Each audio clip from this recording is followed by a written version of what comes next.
Ok, on commence. Alors, d'abord bienvenue et merci d'être présent.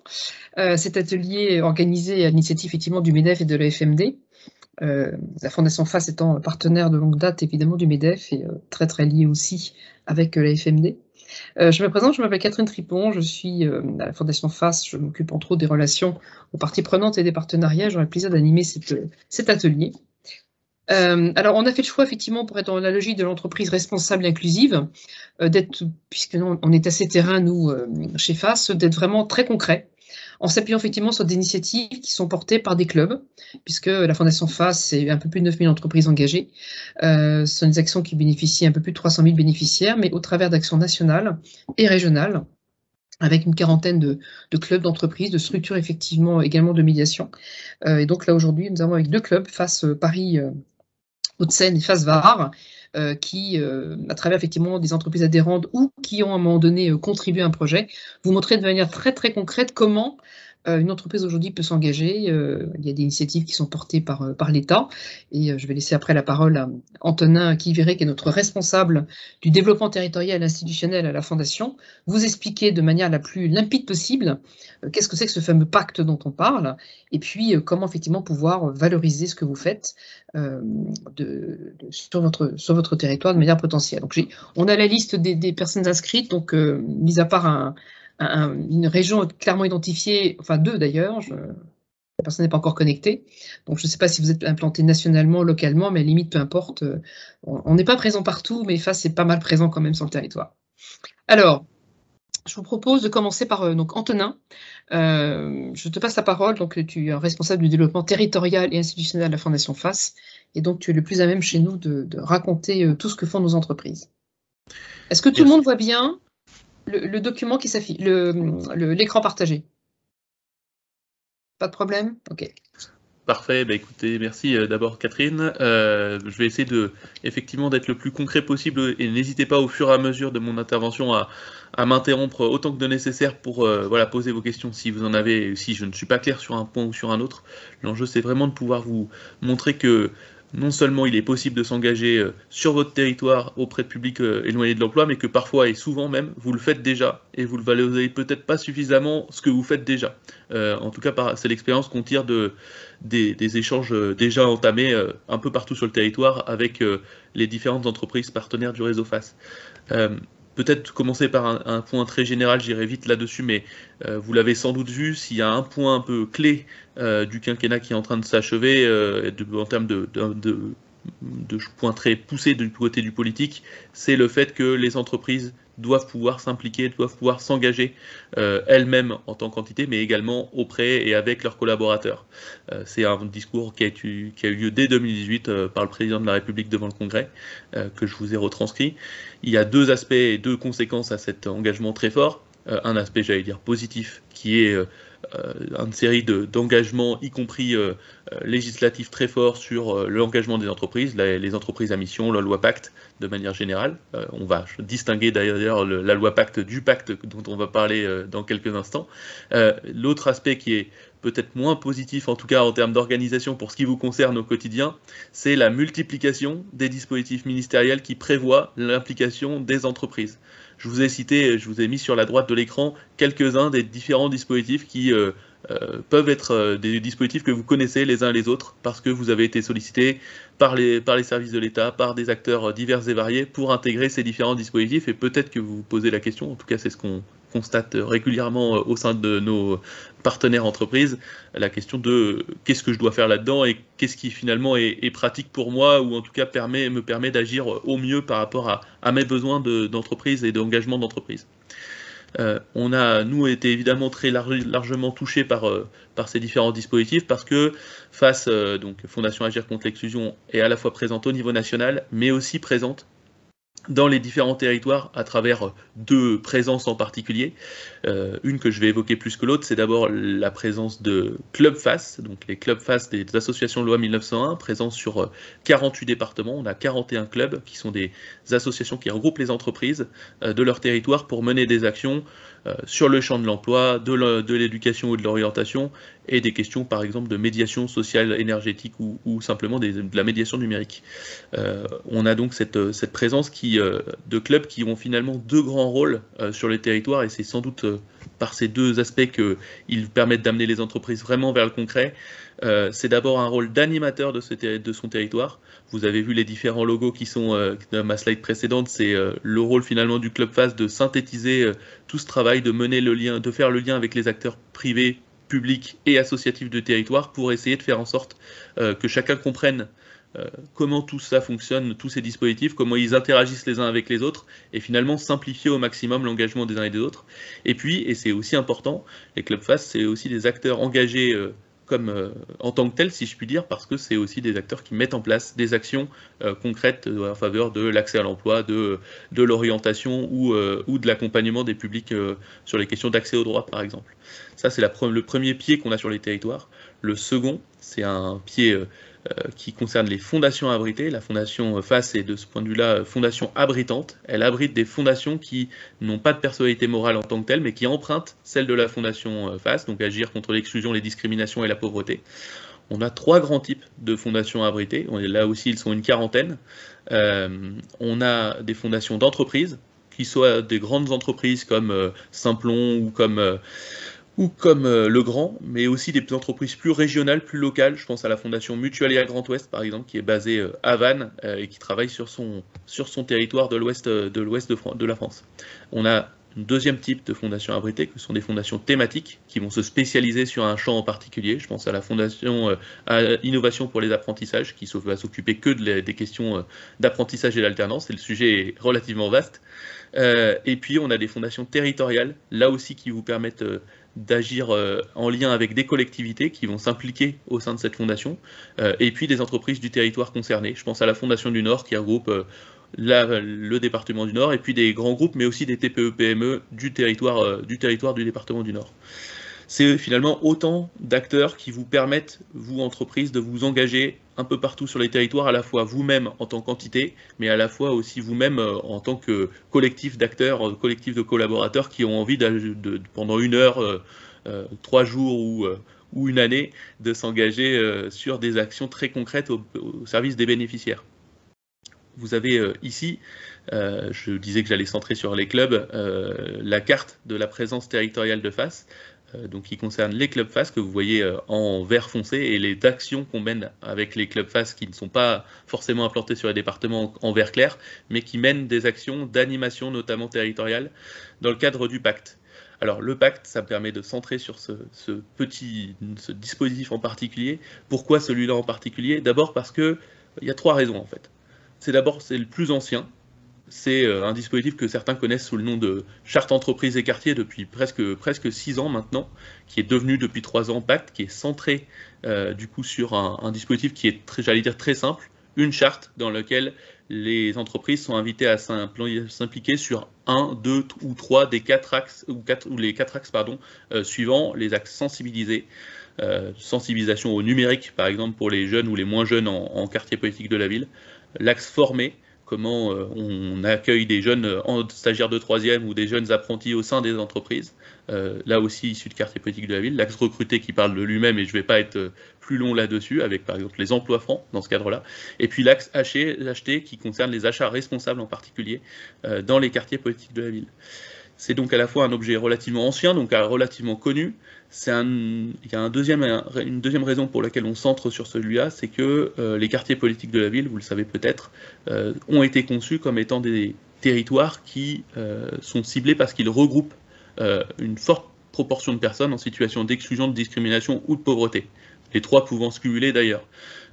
Et donc évidemment, on a, j'allais dire, des terrains d'action qui sont complètement aligné avec la raison d'être de FAS et avec la raison d'être des clubs.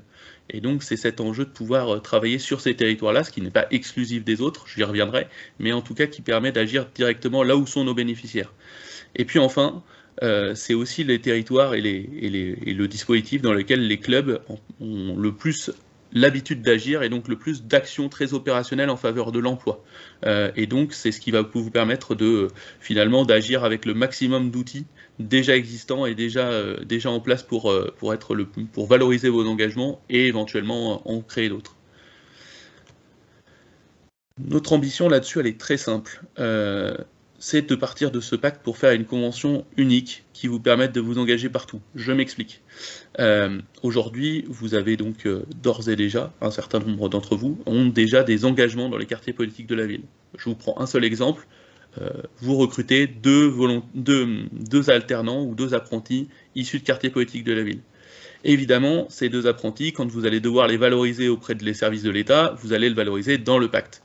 Mais si on s'arrête 2 minutes sur ce cas-là, vous avez aussi la possibilité de valoriser dans Un jeune, une solution, qui est le dispositif de plan de relance de l'État et qui concerne les jeunes. Vous avez la possibilité de le valoriser dans la stratégie pauvreté, puisqu'on l'a dit, les quartiers, en tout cas les habitants des quartiers, sont plus pauvres que la moyenne des autres territoires autour, et donc évidemment il y a un enjeu de pouvoir, en prenant des apprentis issus de ces quartiers, travailler sur cette question-là. Voilà, vous avez la possibilité encore de le valoriser dans les cités de l'emploi, dans les cités éducatives. Enfin bref, je m'arrête là, mais simplement, vous avez des possibilités de le valoriser partout. Notre ambition aujourd'hui, c'est de partir du pacte pour vous faire signer un seul document qui vous permette ensuite d'être valorisable sur plein d'autres. Comment on va le faire? On va vous proposer de nous faire remonter vos engagements, que ce soit au niveau local ou au niveau national, et nous, charge à nous, si je puis dire, de faire le lien avec les différents dispositifs publics existants pour vous permettre, vous, de vous concentrer sur l'essentiel, faire des actions et être le plus concret possible pour accompagner vos bénéficiaires, les bénéficiaires que vous allez accompagner sur ces territoires. Donc on va partir de vos actions et on va notre rôle va être de pouvoir comptabiliser en quel dispositif ces différents engagements se mettent en place. Donc une convention dans laquelle vous vous engagez sur le dispositif du pacte, mais finalement sur l'ensemble des territoires, et ce qui va vous permettre aussi de travailler avec d'autres territoires que les quartiers politiques de la ville. Je pense aux zones rurales où on a aussi des enjeux pour lutter contre toutes les formes de pauvreté, d'exclusion et de discrimination. Voilà un petit peu j'allais dire l'enjeu qui est le nôtre, c'est de vous permettre, en tout cas en termes d'étapes qu'on va essayer de mettre en place pour vous accompagner sur ces sujets. Il y en a 4. Une étape qui va être une étape, j'allais dire, de diagnostic, ou en tout cas d'état des lieux de là où vous en êtes. On va vous accompagner sur cette question-là pour regarder un petit peu quelles sont les actions que vous pourriez déjà valoriser dans ces dispositifs publics, les lister, et puis à partir de ce moment-là, vous proposez 2 choses, soit investir de nouveaux territoires, et là on vous mettra en contact avec les clubs des autres territoires qui sont concernés et que vous souhaiteriez cibler en particulier, ou alors d'augmenter, enfin d'ailleurs les deux ne sont pas opposés, ça peut être complémentaire, et les thématiques que vous voudriez creuser de manière complémentaire. Je me suis occupé aujourd'hui des questions d'emploi en particulier, j'aimerais intervenir en collège pour présenter mes métiers, et bien c'est une action supplémentaire sur laquelle on peut vous accompagner. Ça c'est le premier élément. Le deuxième élément, c'est évidemment la signature de cette convention pacte, qui permettra derrière de basculer dans le concret, avec la mise en place finalement dans cette convention, c'est très simple, c'est vos engagements, les sujets sur lesquels vous avez envie de vous engager, et puis les territoires que vous ciblez comme étant des territoires cibles sur lesquels vous avez envie de faire quelque chose. Et à ce moment-là, on fait le lien, nous, avec notre réseau notamment de clubs, pour mettre en place une action et être en capacité ensuite de faire remonter le fait que vous avez non seulement continué de mener vos premières actions, mais en plus, vous en avez mené d'autres sur d'autres territoires en fonction de vos ambitions et de vos souhaits pour vous-même et pour vos collaborateurs. Voilà un petit peu ce que je pouvais vous dire. J'ai essayé de tenir en 10 minutes. J'espère ne pas avoir dépassé Catherine. Mais je suis à votre disposition si vous aviez des questions.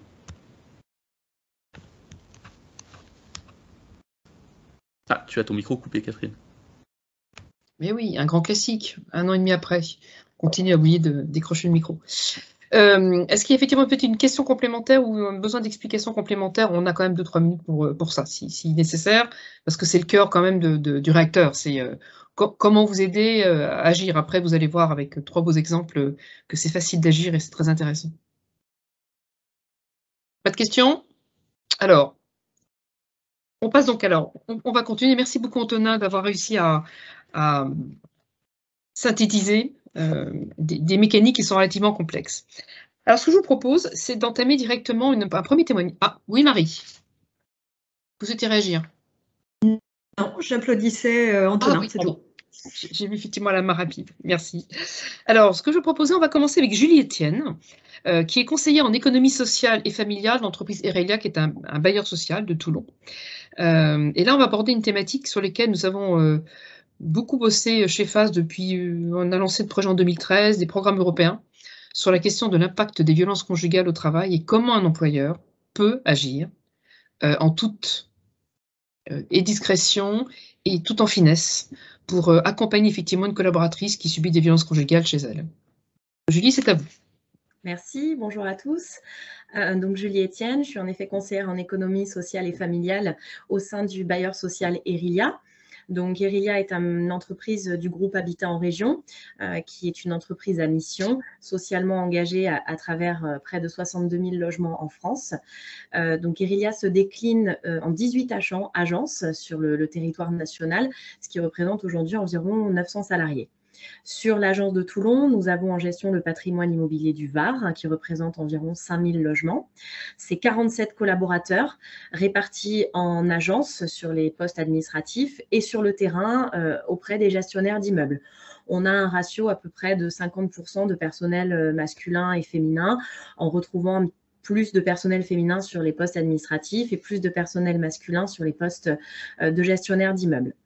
Donc, l'agence de Toulon s'est engagée auprès de Fasvar en 2019 dans le cadre de la signature de la charte pour l'engagement des entreprises dans la lutte contre les violences faites aux femmes et plus précisément comment soutenir et accompagner la salariée. Alors, je vais dire là parce qu'on sait aujourd'hui que majoritairement ce sont des femmes qui sont aujourd'hui victimes de violences conjugales, mais comment cette problématique majeure s'immisce forcément dans le monde du travail et celui de l'entreprise, compte tenu du temps de présence des salariés sur leur lieu de travail, et comment l'entreprise, en tant que lieu, alors parfois un petit peu refuge, qui permet de sortir aussi du cercle familial et du cercle domicile, peut apporter un soutien et une réponse à ces problématiques. Donc, lors de la signature de cette charte, mon directeur d'agence m'a demandé de prendre en charge la suite de ce projet et de ce plan d'action. Donc, en tant que travailleur social, bien que mes missions soient majoritairement à destination de nos locataires, il me paraissait tout à fait normal et judicieux que je puisse également endosser ce rôle de référente au sein de l'agence de Toulon. J'ai pu bénéficier dans ce cadre-là avec Fasvar d'une formation divisée en 2 temps, un temps un petit peu plus pratique et juridique sur la question des violences conjugales au sein de l'entreprise. Donc cette formation nous a été proposée par Chantal Moline, qui est la déléguée départementale aux droits des femmes et à la lutte contre les violences. Et une seconde partie de formation qui était animée par une psychologue clinicienne de l'association d'aide aux victimes d'infractions du Var, qui est aujourd'hui dans notre département la référence au niveau de l'accompagnement des personnes victimes de violences conjugales. Donc, cette formation théorique nous a vraiment permis et m'a permis, en tant que travailleur social, de comprendre les mécanismes de cette violence conjugale et surtout comment être en capacité de recevoir cette information lorsqu'elle m'arrive ou de la repérer par des signaux qui peuvent être parfois très faibles et qui, comme j'aime à le souligner, dans le milieu professionnel se mêlent forcément des questions personnelles. Les équipes travaillent ensemble 5 jours sur 7, de nombreuses heures. Donc, il y a forcément à un moment donné le champ de l'intime et du personnel qui vient se mêler au champ de l'entreprise, surtout dans ces situations-là où parfois ça déborde et on sait bien que ces signaux faibles, lorsqu'ils sont repérés, peuvent permettre de libérer la parole. Donc, très concrètement, ce plan d'action s'est déroulé. Alors, malheureusement, les temps forts devaient avoir lieu au moment de la crise du Covid et du premier confinement. Toutefois, on a quand même maintenu ce plan d'action par, d'une part, l'affichage au niveau de notre agence, de l'engagement d'Erilia et de l'agence de Toulon sur ces questions, en voulant créer au niveau de l'agence un lieu où il y a une capacité d'écoute, il y a une capacité de venir déposer à un moment donné la difficulté et la problématique rencontrée, et que derrière, il y a une réponse concrète qui est apportée. Donc, nous avons communiqué par mail à l'ensemble de nos collaborateurs en indiquant la signature de cette charte et en indiquant la mise en route du référent pour venir discuter de ces questions. On a créé un affichage très visuel dans l'agence. Et puis, on a créé aussi un affichage un petit peu plus discret. Alors, ça se passe chez nous au niveau du point courrier, qui est dans une petite pièce un peu à l'abri des regards, où là, on a vraiment fait le choix d'écrire un petit texte avec un numéro de téléphone, avec mon nom, bien sûr. Alors, mes collègues me connaissent, hein, mais pour pouvoir ajouter cette notion de porte ouverte et d'espace de confiance et d'espace sécurisé pour venir discuter de ces questions.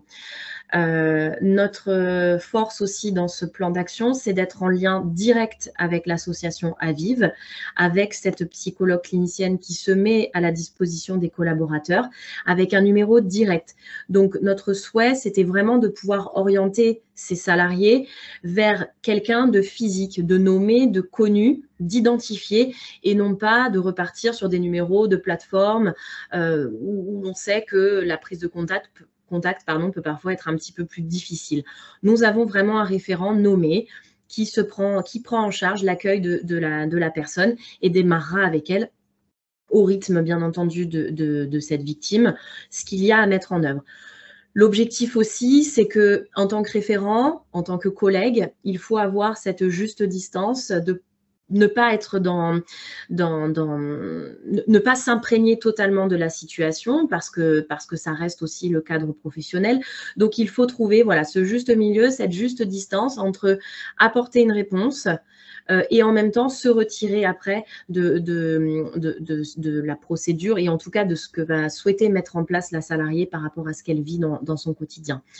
Donc, c'est vrai que c'est quelque chose qui nous tenait beaucoup à cœur. Ça a aussi permis de développer le débat. Donc, ça arrive très régulièrement qu'on puisse en discuter après avec différents collègues. Donc, cet espace-là, aujourd'hui, il est connu, il est acquis et ça, on en était très, très contents. Dans cet esprit et toujours dans ce travail-là, en tant que bailleur social, nous sommes forcément confrontés à cette question et de plus en plus. Et là, plutôt au travers des candidats au logement et des locataires que nous avons sur notre territoire. Donc, c'est aussi la possibilité, cet affichage, il est aussi mis à la disposition de nos locataires, des candidats au logement qui viennent nous rencontrer parce que, voilà, j'estime que l'espace de parole, il peut être pris par chacun, par chacune. Quelle que soit la raison de la venue sur le site, sur l'entreprise, ça peut à un moment donné avoir un déclic, ça peut permettre l'échange et la discussion. Et voilà, et cet affichage, je trouve qu'il n'est pas anodin et il peut avoir beaucoup de poids. Et on s'est engagé dans ce cadre-là depuis 2 ans maintenant, dans le cadre des 10 000 logements accompagnés avec l'État, de pouvoir du coup mettre à disposition des logements en signature de bail direct à des femmes victimes de violences conjugales avec enfants mineurs qui ont dû à un moment donné quitter le domicile dans l'urgence et qui n'ont absolument rien à faire dans les dispositifs d'hébergement, sauf que c'est parfois la seule réponse lorsqu'on se retrouve sans habitat. Donc ça, c'est quelque chose aussi qui nous tient beaucoup à cœur et on œuvre quotidiennement pour que cette question des violences et de la double peine entre la violence et la perte du logement soit effectivement une question qui ne doit plus se poser, qui ne doit plus être un problème. Voilà. Donc, on travaille beaucoup avec FASVAR sur ces situations-là et globalement, on a ce travail aussi quotidiennement de pouvoir recueillir des candidats au logement et de poursuivre les accompagnements au niveau de notre territoire varois. Donc, c'était vraiment très important pour mon directeur d'agence et par déclinaison pour moi-même aussi de par ma formation et de par certaines valeurs qui sont les miennes. Donc, voilà, j'espère. Il y a des choses toutes simples. C'est vraiment, là, aujourd'hui, des petits outils très pratico-pratiques qui peuvent vraiment libérer la parole et permettre cet espace d'échange sécurisé. Merci beaucoup, Julie. Alors, bon, sans entrer trop dans le détail non plus, mais on évoquait effectivement cette charte One in Three Women qui en fait est venue à partir d'un programme européen co-construite avec un certain nombre d'entreprises. Il y a eu un groupe de travail qui a remis des recommandations le 8 mars à la ministre Elisabeth Moreno sur la question du logement. Donc je ne rentre pas dans le détail, on pourra toujours vous donner les informations parce que autant un employeur peut activer de l'hébergement d'urgence pour sa salariée, exfiltré dans certains cas, je pense que c'est le terme qu'on peut employer, mais à un moment donné, il faut revenir sur du logement, tout ce qu'on appelle le droit commun, et le logement pérenne, et qui aujourd'hui a un certain nombre de contraintes qui sont liées à des systèmes de dispositifs réglementaires, et sur lesquels on a fait des propositions. Donc, une fois encore, tout ça est une co-construction, c'est toujours intéressant quand l'entreprise agit, et quand elle co-construit effectivement des solutions. Alors, nous allons maintenant changer de périmètre d'intervention avec vous, Marie Bonafé, qui est de la responsable sociale Commitment France chez Chanel. Mais avant de vous passer la parole, je vais demander à Antonin effectivement de passer un extrait d'un film, puisque c'est dans le cadre du programme Osons l'apprentissage qui a été créé. Voilà, merci. Programme d'apprentissage. C'est bon, le son est coupé. Ouais. J'ai un écho. Vous l'entendez aussi? Ah. Bon, c'est peut-être du fait de la vidéo, je ne sais pas. Et donc, pardon, donc Osons l'apprentissage qui a été créé par FACE Paris Hauts-de-Seine. Et vous allez avoir un extrait effectivement de Yannick Vinet, qui est le fondateur d'une société qui s'appelle No Code Solutions, et qui a fait un choix effectivement de faire un travail sur le recrutement d'apprentissage, sur des publics très spécifiques. Et voilà, j'en dis pas plus, que je pense que ce qu'il raconte suffit à lui-même. Antonin, à toi. Alors, au-delà du projet Alternance, on a une vraie dynamique RSE, puisqu'on est allé recruter des publics prioritaires, c'est-à-dire des personnes qui n'ont pas le bac, qui ont 1 an de chômage.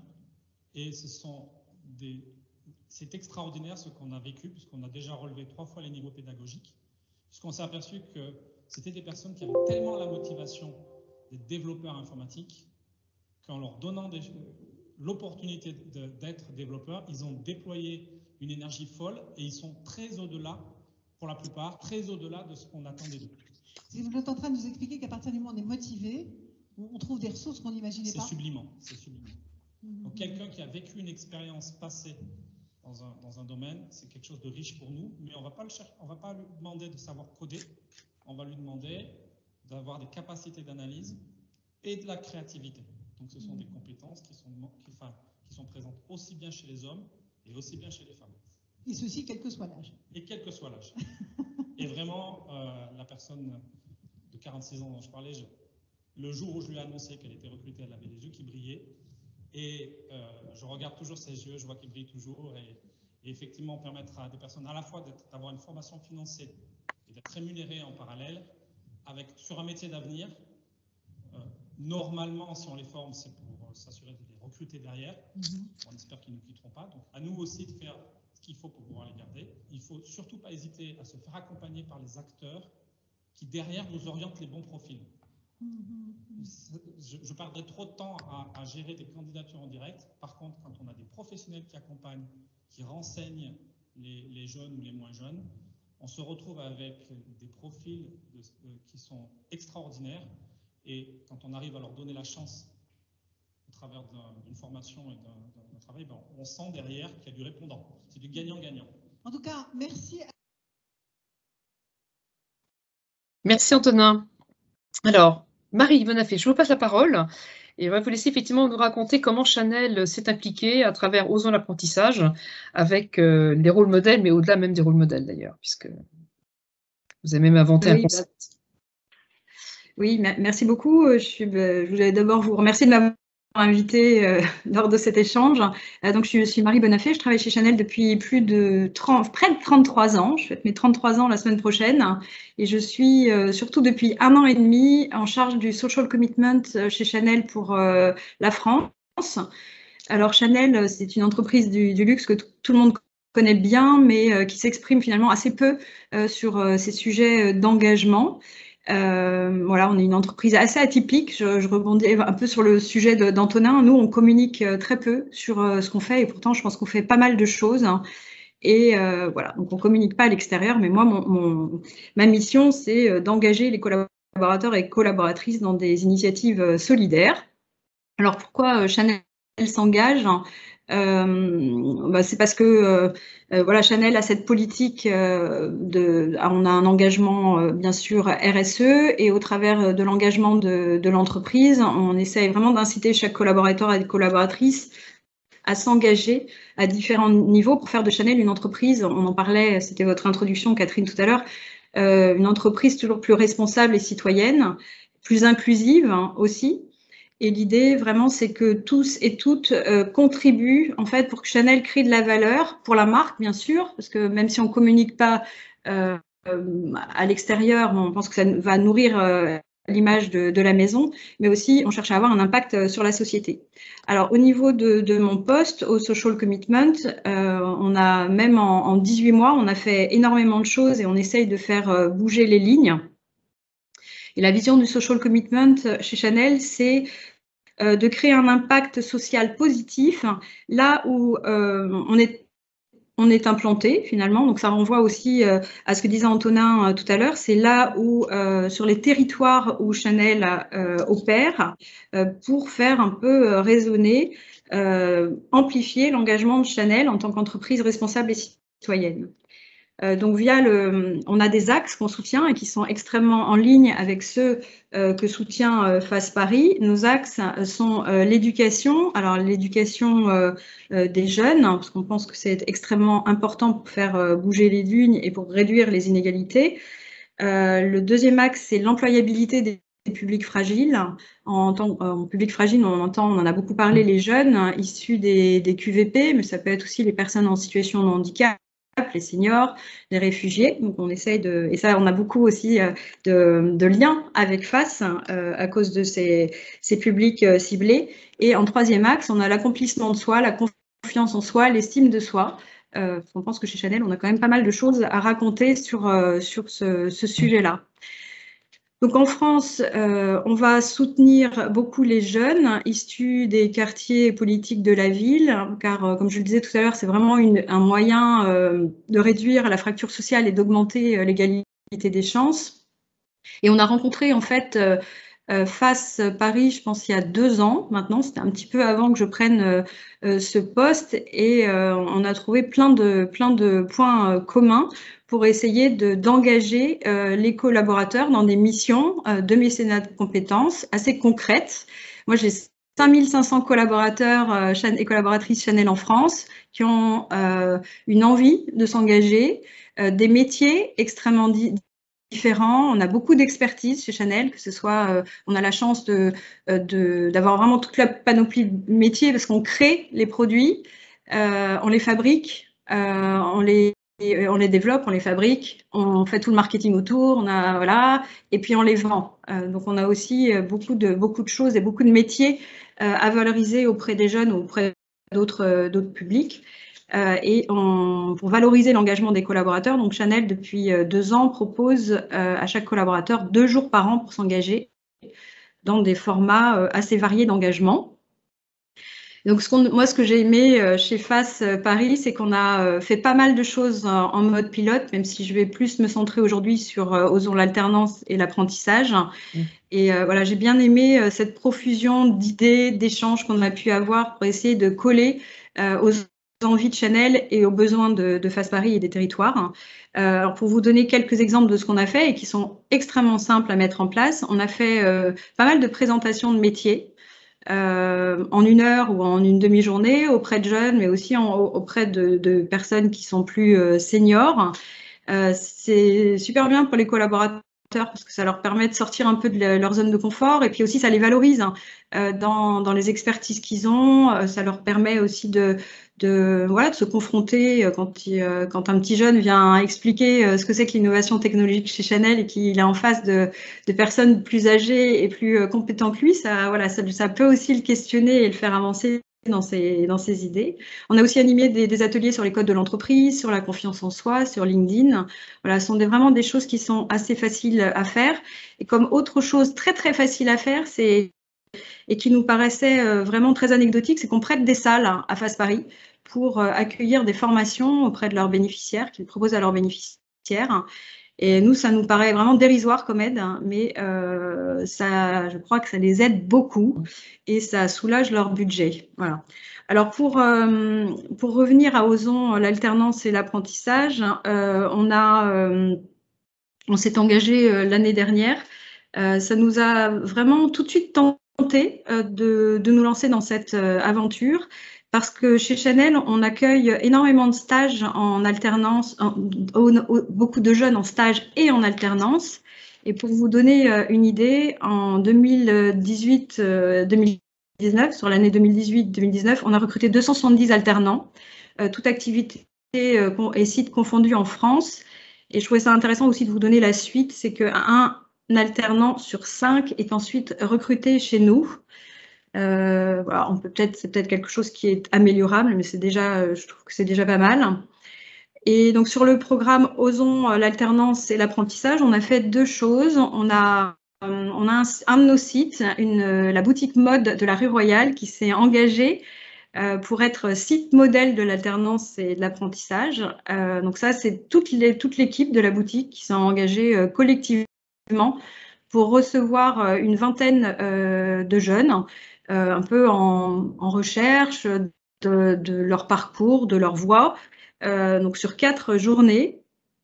Et l'objectif, c'était au cours de ces journées, c'était de présenter déjà la multitude de métiers qu'il peut y avoir en boutique, en se focalisant sur 4 d'entre eux.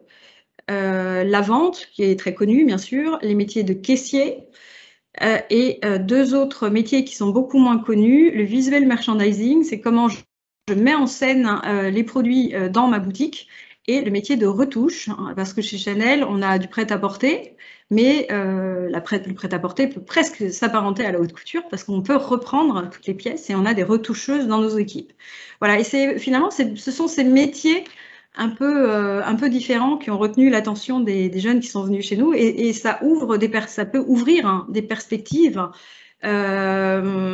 différentes de voies professionnelles pour les jeunes. Et ce qui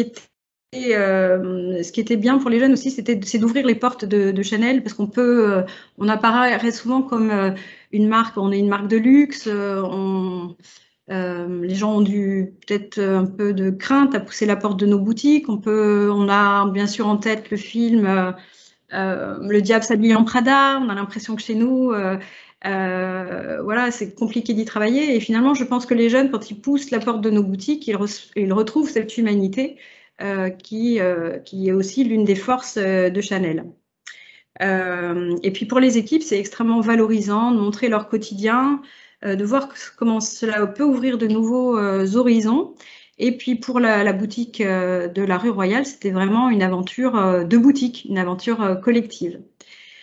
Et puis à côté de ça, on a recruté 5 jeunes femmes qui ont été rôle modèles de l'alternance et de l'apprentissage. Et elles se sont donc engagées à parler. Donc elles ont eu un parcours universitaire en alternance ou en apprentissage, et donc elles se sont, sur une année, engagées pour aller un peu porter la bonne parole de l'alternance auprès de jeunes pour favoriser cet accès à l'éducation qui est quand même génial, je veux dire. Voilà, donc elles ont un peu pris leur mallette de VRP, plutôt en visio qu'en présentiel. C'est un peu leur regret, je pense. J'espère que l'année 2022 nous apportera plus la possibilité d'aller dans les collèges, parce qu'elles ont vraiment bien aimé le contact en face à face. Donc elles étaient un peu les VRP de l'alternance et de l'apprentissage, pour essayer de proposer ces modalités d'apprentissage aux jeunes. Donc j'en ai eu une hier pour recueillir son feedback. Elle m'a dit qu'elle avait adoré les contacts avec les jeunes, elle a adoré la variété des profils. On n'est pas confronté forcément toujours à ce type de profil chez Chanel ou dans notre parcours. Donc voilà, ça lui a vraiment ouvert les yeux sur plein de choses. Elle a adoré les rencontres. Elle m'a dit elles sont très bien, même extraordinaires. Et ce qu'elle a trouvé chouette aussi, c'était de pouvoir, comme je vous le disais tout à l'heure, montrer notre univers, celui de Chanel, qui peut être impressionnant, et valoriser le fait que l'apprentissage ouvre des voies auxquelles on n'aurait pas forcément accès. Pas forcément accès.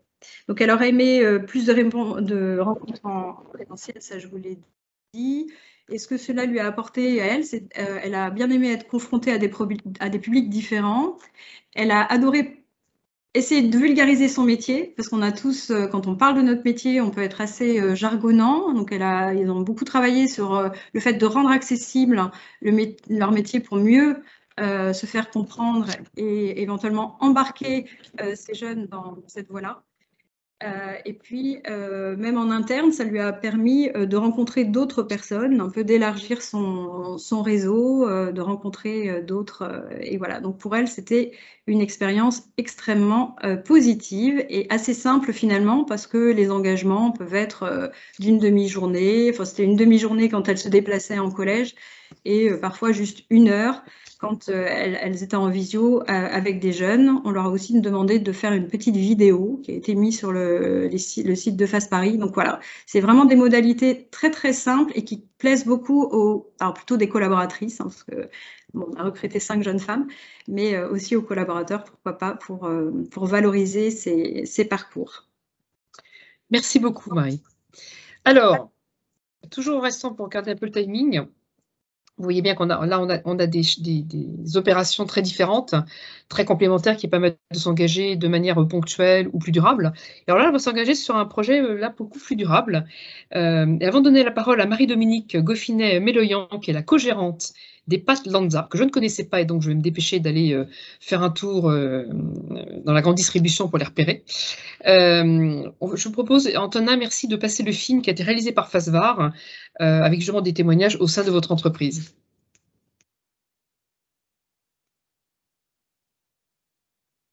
Alors, Pâtes Lanza, c'est une entreprise de 1950, avec 6 salariés.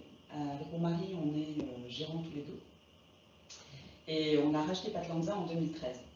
L'objectif de Pâtes Lanza, c'est de faire des pâtes saines et de faire partie des entreprises du bien manger et responsable. Donc, on a certes un savoir-faire de 1950, mais avec une activité bel et bien de 2021.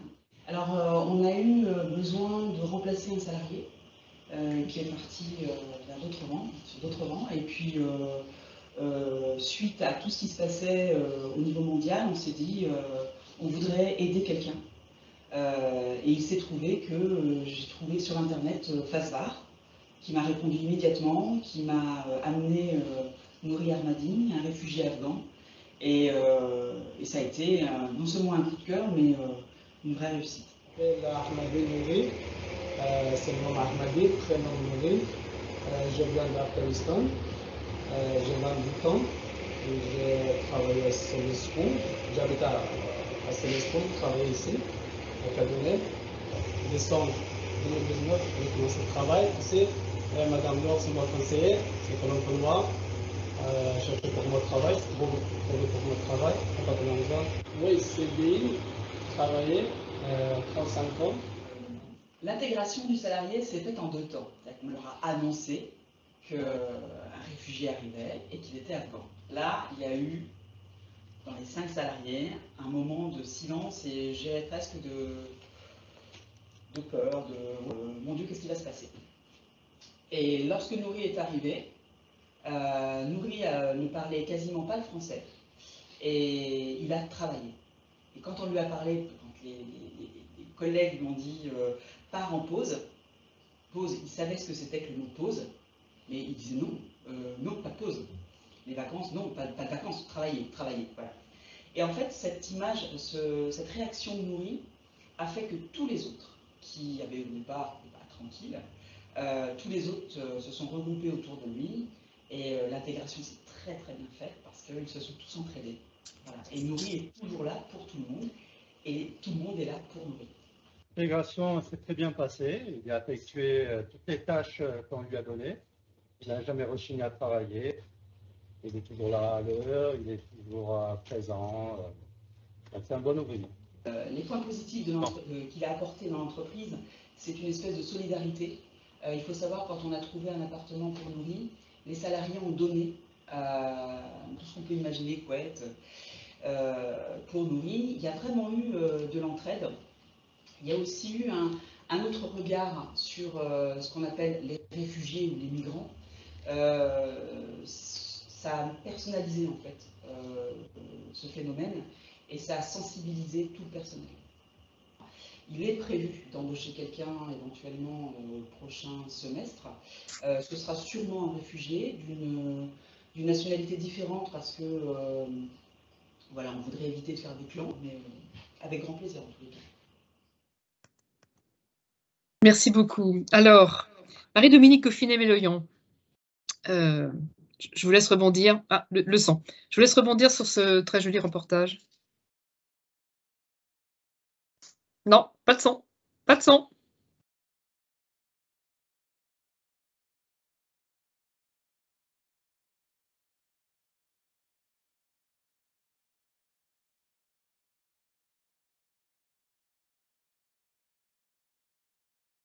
Non, on vous entend toujours pas.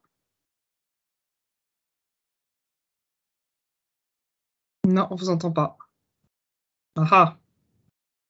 Alors, je vous propose, déconnectez-vous et reconnectez-vous peut-être.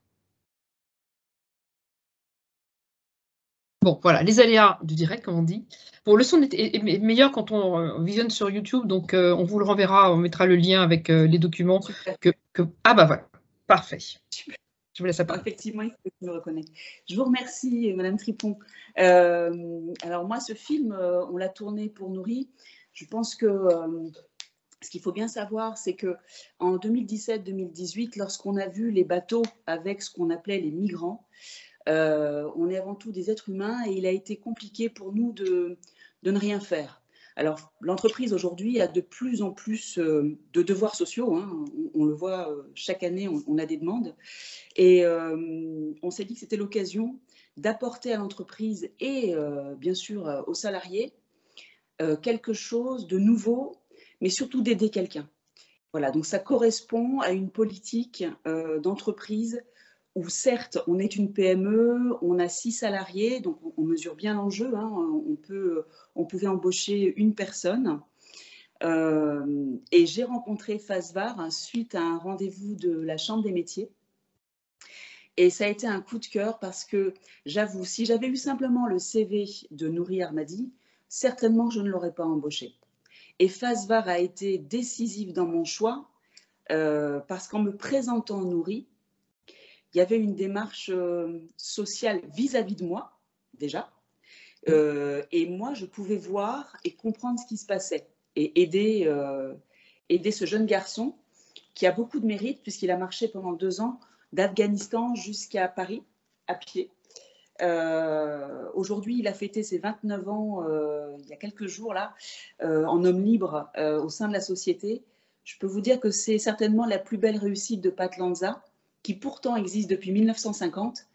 Mais franchement, là, on est très, très, très heureux de l'avoir parmi nous. Il a créé un lien dans l'équipe, un lien où souvent le salarié a des droits et oublie qu'il a aussi des devoirs. Et Nourri a apporté les devoirs. C'est-à-dire qu'il est reconnaissant vis-à-vis de la France, vis-à-vis de Fasvar, vis-à-vis de nous. Et il contribue vraiment à la réussite de l'entreprise. C'est non seulement un salarié réfugié, mais pour moi aujourd'hui, c'est un salarié de plus, hein, si vous voulez. Il fait vraiment partie de l'équipe.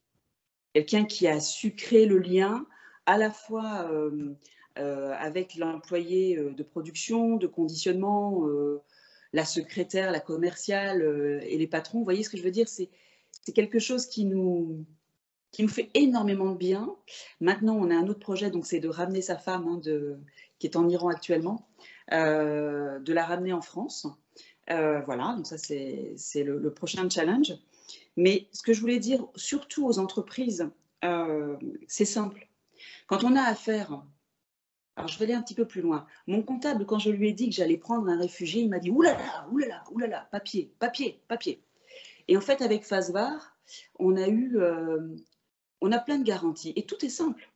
Tout devient simple pour l'employeur. Et ça, je pense qu'on ne s'imagine pas à quel point une association qui a les pieds sur terre et qui connaît son métier, qui nous présente des gens, nous facilite la vie, nous, en tant qu'employeurs. Merci. Merci beaucoup. Alors, je crois que là, le temps est un peu limite. Je ne sais pas si on va être coupé pile poil à l'heure. S'il y a peut-être une question parmi les personnes présentes, allez-y. Si vous levez la main, je ne vois pas de main pour le moment. Avant qu'on soit peut-être coupé, lundi prochain, 15h30, de 15h30 à 17h30, alors évidemment, pour ceux qui sont dans le Var, c'est plus difficile, mais nous allons remettre les trophées pour le concours S'engager pour les quartiers, qui a fêté sa 10e édition. avec des lauréats incroyables qui agissent dans leur quartier de façon solidaire et collective dans leur environnement. C'est 20 Ségur à l'Agence nationale de la cohésion des territoires. C'est une belle occasion de rencontrer des lauréats très divers et je gage que ça peut aussi donner des idées de soutenir dans les quartiers. Voilà, cet atelier en fait n'a pas été très collaboratif comme on peut l'imaginer d'un atelier, mais il y avait beaucoup de choses à dire. On voit bien une grande marque mondialement connue, 2 structures de taille moyenne dans 2 régions différentes, même si Fasvar a remporté le morceau, mais on en a 38 autres clubs qui font plein de choses aussi. Et puis avec voilà Ozon qui a été imaginé par Fast Paris. On voit bien que voilà, la capacité qu'on peut avoir, nous, d'apporter de la technique, c'est un peu ce que disait aussi d'ailleurs l'interlocuteur Yannick Vinet, qui disait, nous, on ne sera pas recrutés, donc apportez-nous les personnes et nous, on en fera quelque chose. Et c'est un peu le rôle justement de Fasvar et de Fast Paris, de l'ensemble des actions de la Fondation FAS. Nous sommes un tiers acteur, on est présent à la fois parce que nous sommes constitués avec des entreprises, nous avons des liens avec l'État et avec les services de l'État, et nous avons des liens avec le monde associatif.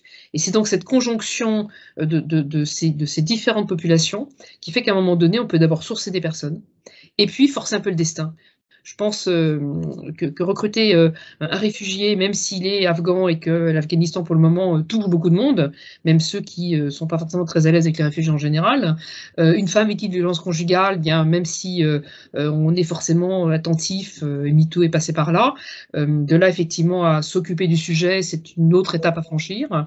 Et puis voilà, prendre des jeunes qui sont peut-être moins classiques, quand on est une grande maison de luxe, et comme l'a très joliment dit Marie Bonafé tout à l'heure, de ses collaboratrices, ambassadrices, qui ne rencontrent pas ce genre de personnes parce que c'est pas son environnement, c'est pas son milieu social, c'est pas son histoire.